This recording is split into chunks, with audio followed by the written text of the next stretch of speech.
Breaking news చూస్తున్నాం. పాకిస్తాన్ కి big shock తగిలింది. బలూచిస్తాన్లోని పాకిస్తాన్ కోస్ట్ గార్డ్ శిబిరం పైన ఆత్మాహుతి దాడికి పాల్పడ్డారు బలూచిస్తాన్ లిబరేషన్ ఆర్మీకి సంబంధించిన వ్యక్తులు. అయితే 30 మంది పాక్ సైనికులు స్పాట్లోనే చనిపోయారు. పాకిస్తాన్కి కంటు మీద కునుకు లేకుండా చేస్తోంది బిఎల్ఏ. తమ ఫైటర్స్ పాక్ శిబిరంలోకి చొచ్చుకు వెళ్లి దాడి చేశారని ప్రకటించింది బిఎల్ఏ. దాడిపై అటు పాకిస్తాన్ స్పందించలేదు. తమకు స్వయం ప్రతిపత్తి కల్పించాలని బలూచిస్తాన్ లిబరేషన్ ఆర్మీ పోరాటం చేస్తోంది.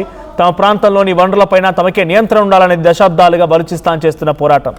ప్రభుత్వం సైనిక పారామిలిటరీ స్థావర లక్ష్యంగా బిఎల్ఏ దాడులు కొనసాగుతున్నాయి. గత 6 నెలల్లో పాకిస్తాన్పై బలూచ్ 3 భారీ దాడులు చేసింది.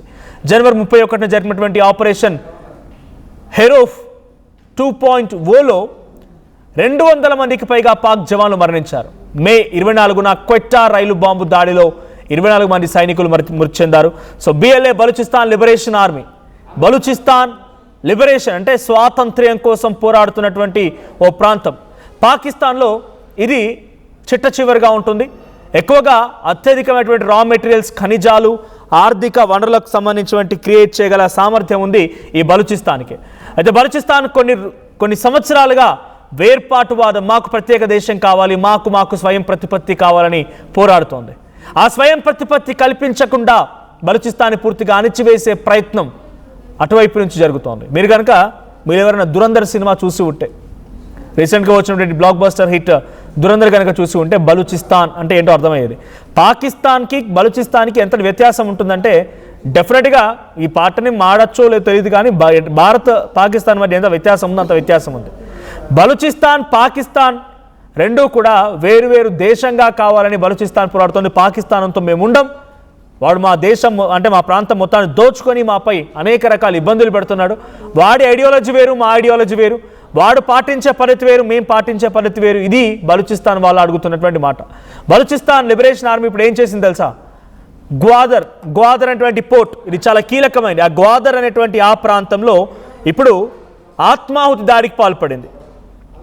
పన్వాన్ ఏరియా, జివాని, గ్వాదర్ డిస్టిక్. ఈ గ్వాదర్ పోర్ట్ సమీపంగా ఉంటుంది. ఈ గ్వాదర్ పోర్ట్ అంటే ఏంటి? చైనా పాకిస్తాన్ ఎకనామిక్ కారిడార్కి సంబంధించింది. అంటే గ్వాదర్ పోర్ట్ అనేది చైనా ఆక్రమించింది. చైనాకి కుదోబెట్టినటువంటి పోర్ట్ ఈ గ్వాదర్ పోర్ట్. ఈ గ్వాదర్ పోర్ట్కి సమీపంగా తమ కోస్ట్ గార్డ్స్ ఏర్పాటు చేసుకుంది పాకిస్తాన్.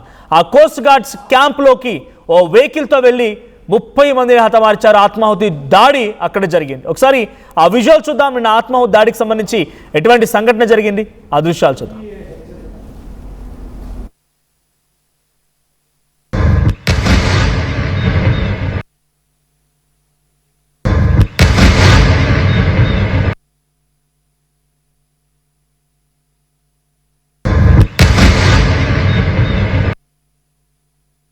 రైట్. సో ఒక పాకిస్తాన్ కోస్ట్ గార్డ్స్ క్యాంప్కి ఓ వెహికల్తో వచ్చి డైరెక్ట్గా ఆ కోస్ట్ గార్డ్ మీదకి దూసుకు వెళ్ళి స్పాట్లో 30 మంది చల్లా చెదరు, తునాతునకలు, ముక్కలై పెరిపోయారు. కనీసం ఆనవాళ్ళకు దొరకవు. వాళ్ళ ప్రాణాలు పోయినా పర్లేదు. గతంలోనే బలూచిస్తాన్ లిబరేషన్ ఆర్మీ ఒక సెన్సేషనల్ వీడియో రిలీజ్ చేసింది. మా ప్రాణాలు పోయినా పర్వాలేదు, మా జనరేషన్స్ అన్ని తుడిచిపెట్టుకుపోయినా పర్వాలేదు, మా తాతలు పోరాడారు, మా తండ్రులు పోరాడారు, మేము పోరాడుతున్నాం, మా పిల్లలు పోరాడతారు, రేపటి రోజున మా భావి తరాలు కూడా పోరాడతాయి. కానీ మాకు కావాల్సిన లక్ష్యం ఒకటే, బలూచిస్తాన్ అనేది డెఫినెట్గా వేరుపాటువాదంగా ఉండాల్సిందే. బలూచిస్తాన్ అనేది డెఫినెట్గా ఇక్కడ ఒక ప్రత్యేక దేశంగా ఉండాల్సిందనేది వాళ్ళ పోరాటం. బలూచిస్తాన్ లిబరేషన్ ఆర్మీ అనుచిత పోరాటంలో భాగంగా ఒక అలుపెరిగని పోరాటంలో భాగంగా అనేక సార్లు పాకిస్తాన్ని తునాతునకలు చేసింది. జాఫర్ ఎక్స్ప్రెస్ పలుమార్లు హైజాక్ చేశారు.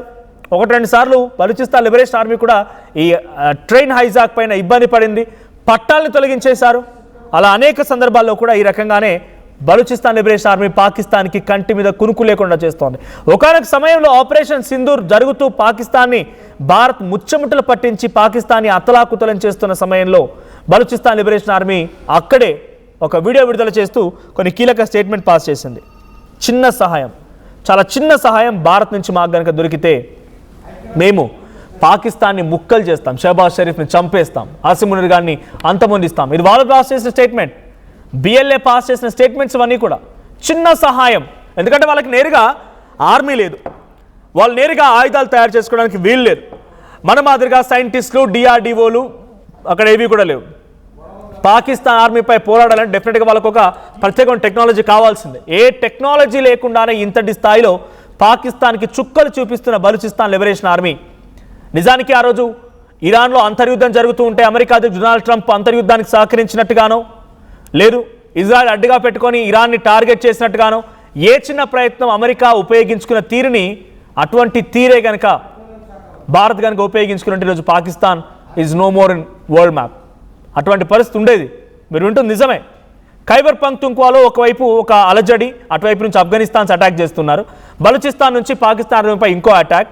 ఇవన్నీ జరుగుతున్న తరంలో నిజంగానే సహకరించాల్సి వస్తే ధర్మాన్ని న్యాయాన్ని నమ్ముకున్న వాళ్ళం కాబట్టి, భారత నిబద్ధతతో కూడుకున్నది కాబట్టి, స్వయం ప్రతిపత్తితో ఉన్నది కాబట్టి ఎవరి నిర్ణయానికి ఎవరికి సహకరించాల్సిన అవసరం లేదు. అక్కడి ప్రజల్ని కూడా ప్రజల్లాగే చూస్తాం. ఉగ్రవాదులని ఆర్మీని మాత్రమే మనకు ఒక ప్రమాదకర శక్తులుగా భావిస్తాం. సో అక్కడ జరగాల్సిన తీరు ఈ పాటికి జరిగిపోయేది. ప్రపంచంలో పాకిస్తాన్ మాప్ లేకుండా పోయేది. ఇప్పుడు బలూచిస్తాన్ చేస్తోంది అదే.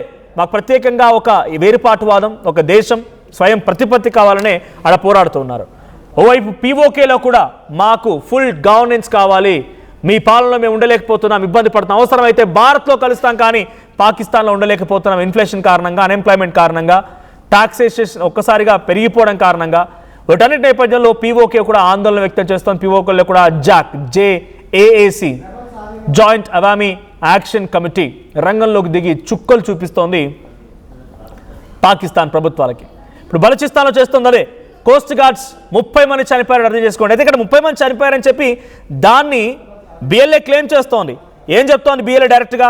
తమకు సంబంధించిన ఒక కీలకమైన వ్యక్తి Majid brigade. So Majid brigade ఆయన డైరెక్ట్గా వెళ్ళిపోయి ఆయన ఆత్మాహుతి దాడికి పాల్పడ్డాడు, అక్కడ 30 మందిని హతమార్చాడు, మా వీర సైనికుడు అని చెప్పి బలూచిస్తాన్ చెప్తోంది. కానీ పాకిస్తాన్ మాత్రం దీన్ని సర్టిఫై చేయట్లేదు. పాకిస్తాన్ దీన్ని పట్టించుకున్నట్టుగానే ఉంటుంది. చైనా పాకిస్తాన్ ఎకనామిక్ కారిడార్కి సంబంధించిన అంశం, గ్వాదర్ పోర్టుకి సమీపంగా ఉన్న అంశం కాబట్టి ఇక్కడ నిజంగానే బలూచిస్తాన్ అటాక్ చేస్తుందని కనుక వాళ్ళు యాక్సెప్ట్ చేస్తే, పాకిస్తాన్ ఆర్మీ కానీ గవర్నమెంట్స్ కానీ యాక్సెప్ట్ చేస్తే ఆ రావాల్సిన కొద్దో గొప్ప ఎకనామికల్లీగా పాకిస్తాన్ పూర్తిగా దెబ్బతినే అవకాశం ఉంది. బికాస్ చైనా ఈ పోర్ట్ని స్వాధీనం చేసుకొని అక్కడి నుంచి ఇంపోర్ట్స్ చేస్తోంది. కంప్లీట్గా ఆ పోర్ట్ మొత్తాన్ని కూడా చైనా ఆక్రమించేసుకొని పాకిస్తాన్కి డబ్బులు చెల్లిస్తోంది కాబట్టి.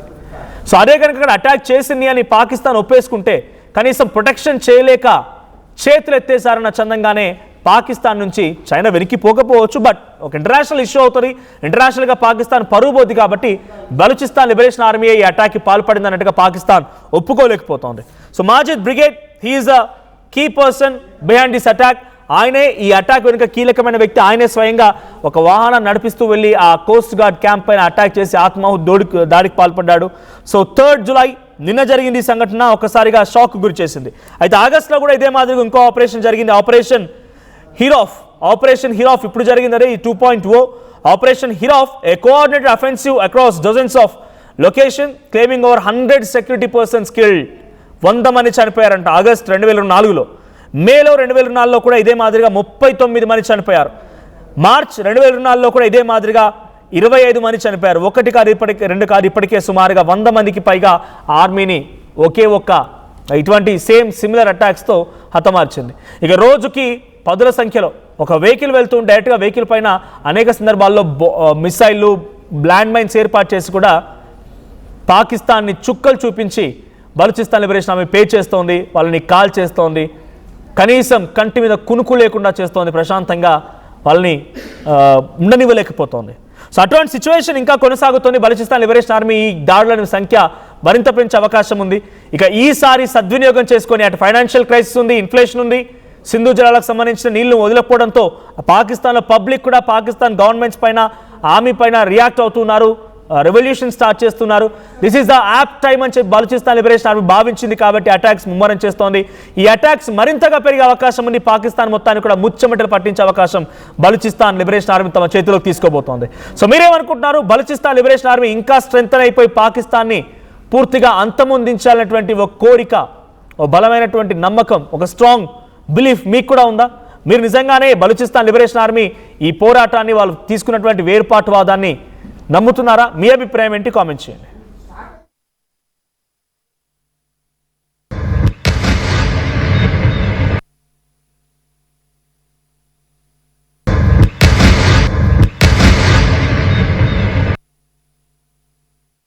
టోర్నమెంట్ కి ముందు పెయింట్ ఎలా చేస్తా?